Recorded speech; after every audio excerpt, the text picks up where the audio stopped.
ہے اور دو فرشتے اس کے پاس آ کر اس سے پوچھتے ہیں تیرا رب کون؟ اب اس سے بھی سوال ہوتا، وہ حیرت زدہ ہو کر کہتا ہے ہائے افسوس، ہائے افسوس، میں نہیں جانتا، میں نہیں جانتا۔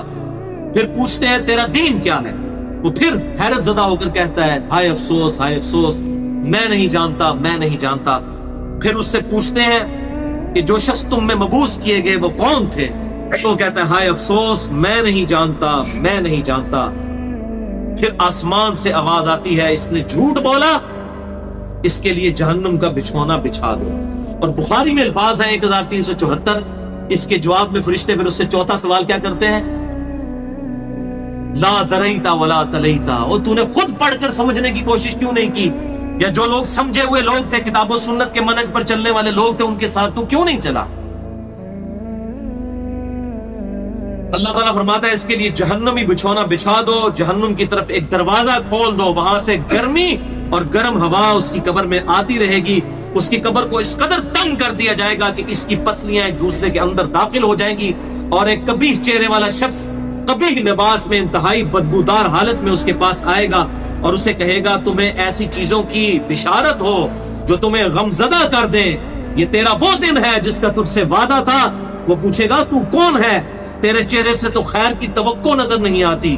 وہ جواب دے گا میں تیرا خبیث عمل ہوں جو تو دنیا میں کیا کرتا تھا۔ بات عمل کے ساتھ ہی ہے، صرف کلمہ پڑھنا کافی نہیں ہے، عمل۔ پھر وہ کہتا ہے میرے رب قیامت قائم نہ کرنا، اے میرے رب قیامت قائم نہ کرنا۔ مومن کیا کہتا ہے؟ قیامت قائم کر رہے اللہ۔ اب یہ وہ حدیث ہے وہ جس اس آیت کو حل کرتی ہے جو پچھلی دفعہ ایک بھائی نے سوال بھی کیا تھا۔ سورہ یاسین کی آیت نمبر ہے 52۔ قالوا یا ویلنا من بعثنا من مرقدنا، یعنی جب قبروں سے نکالا جائے گا مجرموں کو، وہ کہیں گے ہائے افسوس، ہمیں کس نے ہماری قبروں سے باہر نکالا؟ تو اللہ تعالیٰ کیا فرمائے گا؟ ھذا ما وعد الرحمن وصدق المرسلون، یہی ہے وہ جس کا وعدہ رحمان نے کیا تھا اور رسولوں نے سچا کہا تھا۔ تو کہتے ہیں جی منکرین عذاب قبر کہتے ہیں جی وہ انسان کو کہتے ہیں ہماری قبروں سے کس نے اٹھا لیا، تو اس پہ عذاب تو نہیں ہوتا؟ عذاب تو ہو رہا ہے۔ آپ دیکھیں اس وہ حدیث میں کیا کہہ رہا ہے اللہ قیامت قائم نہ کرنا، یعنی یہ عذاب تو آیا، قیامت آئی تو پھر بڑا عذاب بھی مجھ پر آئے گا۔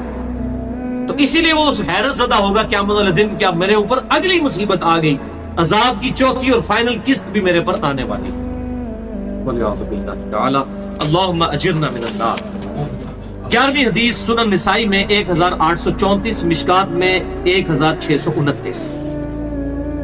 ابو ہریرہ رضی اللہ تعالیٰ عنہ کہتے ہیں آپ صلی اللہ علیہ وسلم نے فرمایا جب مؤمن شخص کی موت کا وقت آتا ہے تو رحمت کے فرشتے